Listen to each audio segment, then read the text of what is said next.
या ठिकाणाला भेट दिली आणि मी खूप भावुक झाले. प्रत्येक मराठी माणसाने भेट द्यावी असं हे ठिकाण आहे. नमस्कार, मी स्मिता म्हणजेच मराठी कन्या. महेश्वर बघून झाल्यावर आम्ही एका खास ठिकाणी जाण्यासाठी निघालो. सकाळी लवकर प्रवास सुरू केला. गार वातावरणात प्रवास करत आम्ही नर्मदा नदीचा पूल ओलांडला.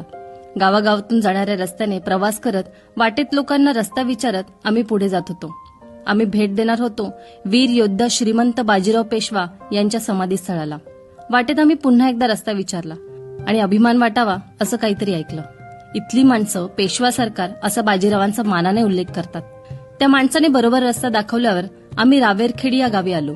तासभर प्रवास करून आम्ही समाधीजवळ पोहोचलो. नर्मदा नदीकाठी अगदी शांत ठिकाणी ही समाधी आहे. बाहेरच मोठ्या पिंपळाच्या झाडाखाली मारुतीची मूर्ती आहे. मोठ्या दरवाजातून आम्ही आत गेलो. मध्य प्रदेश सरकारने हे ठिकाण खरंच खूप छान जपलं आहे. एका दगडी चौथऱ्यावर नक्षीदार बांधकाम असलेली ही समाधी बघितली आणि माहित नाही का, पण मी भावुक झाले. महाराष्ट्रात बाजीराव यांच्या पराक्रमाला थोडी उपेक्षाच